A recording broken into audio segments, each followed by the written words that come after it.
નમસ્કાર બાલ મિત્રો, યુટ્યુબ ચેનલમાં આપનું હાર્દિક સ્વાગત છે. તો આજે આપણે ભાગ નંબર 13નું સોલ્યુશન મેળવીશું. તો ચાલો આપણે શરૂ કરીએ. દાખલો નંબર 51, જેની રકમ છે 21, 23, 27, 33. આ દાખલાની અંદર આપણે જોઈએ તો 21 + 2 એટલે 23, 23 + 4 એટલે 27, અને 2, 4 એટલે બેકી સંખ્યાનો ઉમેરો આમાં થાય છે, એટલે 2, 4, 6 એ રીતે 27માં 6 ઉમેરશું એટલે 33, 6 પછીની બેકી સંખ્યા 8 એટલે 33માં 8 ઉમેરશું એટલે 41. આવી રીતે 51માં પ્રશ્નનો જવાબ છે, જેનો નિયમ છે બેકી સંખ્યા ઉમેરતા. ત્યારબાદ દાખલો નંબર 52, 107, 97, 82, 62, 34 એટલે એનો જવાબ આપણે શોધવાનો છે. અહીં આપણે જોઈએ તો પહેલી અને બીજી સંખ્યા વચ્ચે 10નો તફાવત છે, એટલે 107માંથી 10 બાદ કરો એટલે 97 થાય. 97 પછીની સંખ્યા છે 82, તો અહીંયા 97માંથી 82 બાદ કરો તો 15 માઇનસ થાય, એટલે આપણને ખ્યાલ આવે કે અહીંયા -10, અહીંયા -15, એટલે કે ચોક્કસ સંખ્યાની બાદબાકી થાય છે. અહીંયા 10 પછી 15 એટલે 5, 5નો ઉમેરો થાય છે ને બાદ, એટલે 10, 15, 20, 25 આ રીતની પેટર્ન છે. એમ આપણે કરતા જશું તો અહીંયા 82માંથી 20 બાદ કરશું એટલે 62, 62માંથી 25 બાદ કરશું એટલે જવાબ આપણો આવશે 37. અહીંયા આપણે ચોક્કસ સંખ્યાની બાદબાકીનો નિયમ અહીંયા લાગુ પડે છે. દાખલો નંબર 53, જેની રકમ છે 2, 1, 4, 3, 6, 5, 8. હવે આમાં આપણે જોઈએ તો 2 અને 1 એટલે 1 ઘટે છે એટલે -1. અહીંયા 1 છે, અહીંયા 4 છે, એટલે અહીંયા વધે છે. કેટલા વધે છે તો કે 3. અહીંયા 1 માઇનસ થાય છે, અહીંયા 3 વધે છે. પછી આપણે જોઈએ તો 4 અને 3 પાછા 1 ઘટે છે. પછીની સંખ્યા જોઈએ તો 3 ને 3 એટલે 3 વધે છે. એટલે આપણને પેટર્ન સમજણમાં ખબર પડી ગઈ કે -1 + 3, -1 + 3. તો એવી જ રીતે આગળ પેટર્ન વધારીશું તો 6 - 1 એટલે 5, 5 + 3 એટલે 8, પાછા -1 કરશું એટલે 7, એટલે આપણો જવાબ આવશે 7. તો આ દાખલાની અંદર સરવાળા બાદબાકીની સમાન સંખ્યા જે છે તે બાદ કરતાં, એટલે સમાન સંખ્યા બાદ અને સમાન સંખ્યા ઉમેરતા. અહીંયા જુઓ 1, 1, 1 એક સરખી બાદ થાય છે અને એક સરખી પ્લસ થાય છે. એ નિયમ અહીંયા લાગુ પડે છે. ત્યારબાદ દાખલો નંબર 54, જેની રકમ છે 1, 2, 3, 2, 3, 5, 3, 4, 7, 4, 5. રકમ બહુ મોટી છે.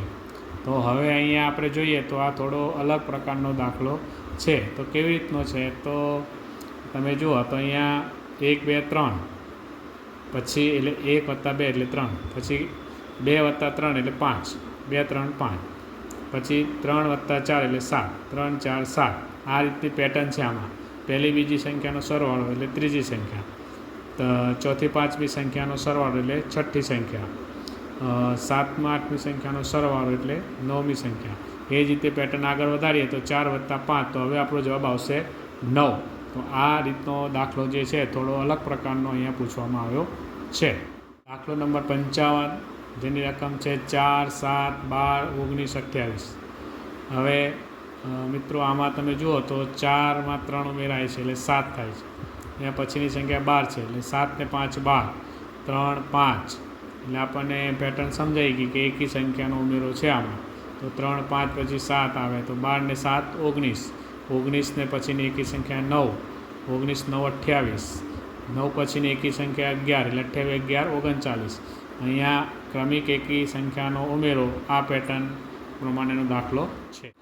ત્યારબાદ દાખલો નંબર 56, 10, 18, 28, 40, 54, 70. પછી આપણે જવાબ શોધવાનો છે.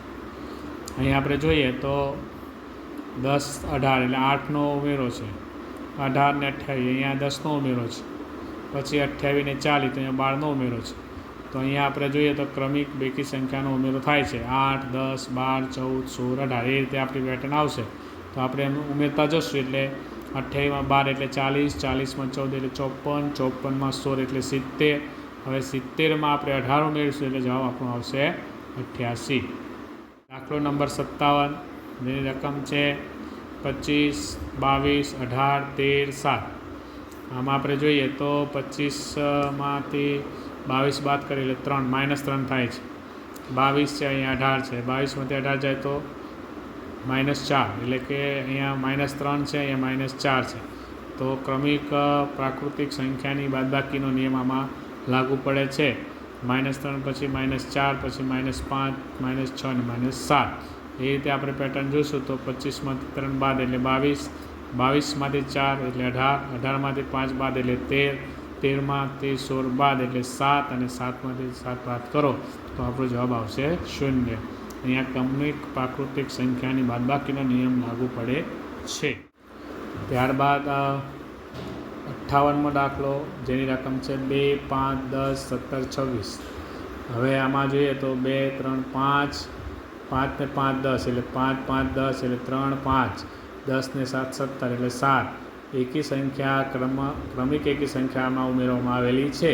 એટલે 2, 3, 5, 5, 5, 10, 10, 7, 17, 17, 9, 26, 26માં 11 ઉમેરશું એટલે 37. આપણો જવાબ આવશે.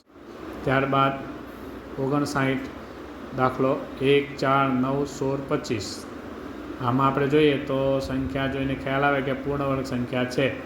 તો 1નો વર્ગ 1, 2નો વર્ગ 4, 3નો વર્ગ 2, 9, 5, 4નો વર્ગ 16, 5નો વર્ગ 25. હવે પછીની પૂર્ણ સંખ્યા કઈ આવશે? પૂર્ણ તો 1, 2, 3, 4, 5 પછી હવે 6. 6નો વર્ગ કરશો એટલે 36. આપણો જવાબ આવશે 36. બાદ દાખલો નંબર 60, જેની રકમ છે 2, 6, 12, 20, 30. હવે આમાં આપણે જોઈએ તો 2, 4, 6, 6, 6, 12, 12, 8, 20, 20, 10, 30, 30, 12, 42. મિત્રો આપણને આમ ખ્યાલ આવી જાય કે આ બેકી સંખ્યા છે, ક્રમિક બેકી સંખ્યામાં ઉમેરાય છે. એટલે આપણે 4, 6, 8, 10, 12 એની પેટર્ન છે. એટલે આપણે આટલા દાખલા ગણ્યા પછી આપણને તરત જ ખ્યાલ આવી જાય કે આમાં કયા પ્રકારની પેટર્ન છે. તો બાલ મિત્રો, આજે આપણે 51થી 60 સુધીના દાખલાનું સોલ્યુશન આપણે મેળવ્યું. તો હવે પછી આપણે પાછા મળીશું આગળના દાખલાનું